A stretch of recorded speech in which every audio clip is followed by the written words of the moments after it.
I, like the majority of PlayStation 5 owners, purchased Spider-Man 2 recently. As far as gaming releases as events go, this is almost certainly one of, if not the biggest of the year. Insomniac Games had built a lot of trust via their previous efforts, the marketing was through the roof, and anticipation was high. For a moment, I hesitated in purchasing it though. I was desperate to get my web-swinging hands on the game, but the price gave me pause. On the PlayStation Store, for example, the game was going for a full £70 or 70 American dollars. I take some issue with apparently Americans getting games $15 cheaper than us Brits now, but that's a whole other video, I suppose.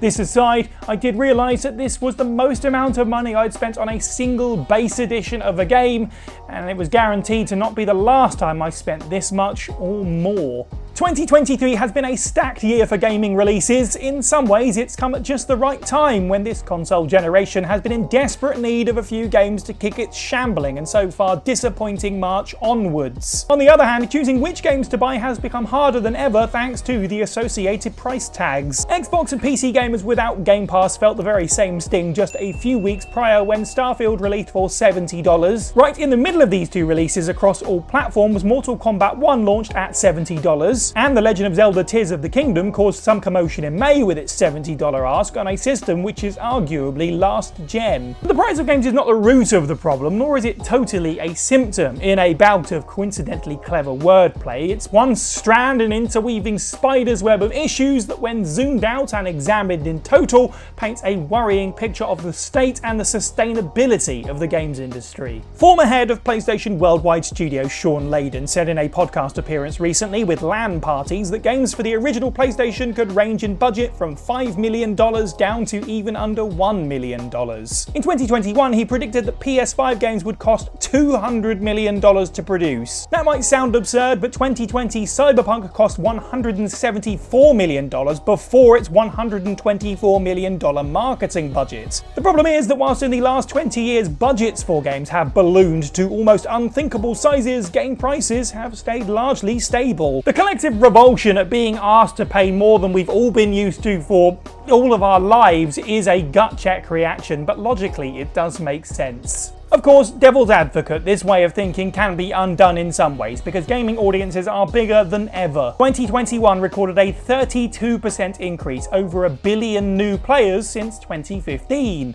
Additionally, players may not be spending more on individual purchases, but they may be subscribing to additional services or purchasing DLC or microtransactions. Arguably, you don't need to charge more if more people are investing, and in a multitude of ways. But here's the crux of it: Cyberpunk 2077, as the example, even with its disastrous launch aside, set records as one of the most pre-ordered games of all time. This isn't happening with every title, not by a long shot. Forspoken, possibly 2023's first fumble from a developer, allegedly cost over $100 million to make, and by March, Square had admitted the sales were lackluster. How many of those $100 million did they not make back? What to do with that hole in your predicted income? Where do you turn to fill that void? Even in an industry of electronic entertainment, the human element is still vital. 2023 might be a banner year for releases, but perhaps it will be remembered as, and should be, as the year of the layoff. At the time of speaking, there's been over 7,000 estimated job losses so far in the sector. Tech companies across the board have been making cuts, and Microsoft are no different. When it comes to their gaming studios, they kicked 2023 off with some layoffs at some of their most important studios, with Bethesda, The Coalition, and 343 Industries. And what did they do to close out the year? Well, they spent $69 billion on Activision Blizzard. Without asking him personally, because it's rude, it's easy to estimate that that's more money than God has. It's certainly enough money to pay every employee at every associated studio their salary, but there is understandable concern since layoffs commonly follow acquisitions. Also, the company already announced 9 months before the end of this fiscal year that they expected to cut 10,000 more jobs. So other than sympathy and solidarity, what's the point here? Well, clearly these businesses' projections of income and outgoing are not balancing right if they're cutting contracts to free up some expenditures. But the true issue is this doesn't change the fact that the monetary demands to produce AAA games are not sustainable. Considering we're at the halfway point of the PS5 and Series X generation,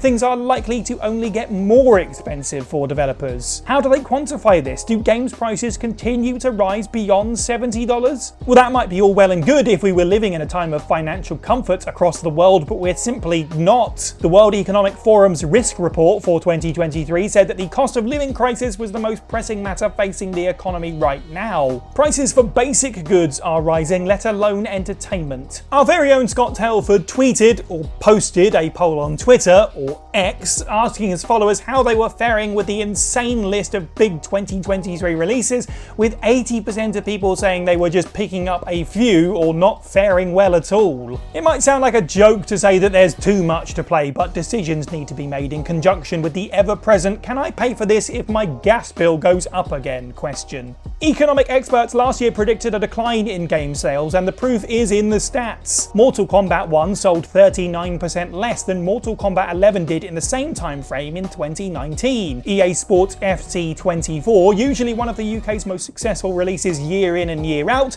sold 10% less compared to last year's FIFA 23. It could be argued that the name change had an effect here, but is a name change really going to turn off people who buy the same game every year with an updated character roster? People are being forced to be more careful with their money, investing into things that they're more sure of if they can even afford any new games at all. $70 price tags will continue to drive down sales. Yes, hardcore fans and people heavily invested in the games industry, if they can, will grin and bear spending that much money on a single product, but your more casual audience will simply utter the immortal words, "I'll wait until it's on sale." We may well be about to see that rise in gamers from 2021 hit a steep decline, at least as far as full-priced new releases go. Yes, there are subscription services like Game Pass and PlayStation Plus, but these feel like plasters on the cracks of a submarine. Xbox's subscription service is repeatedly underperforming despite the great value it offers. PlayStation Plus is set to increase its prices despite criticism from the start of its tiered system. And of course, first week sales are really where games are judged and where big decisions come from. It's not just one vicious cycle, it's several. It's a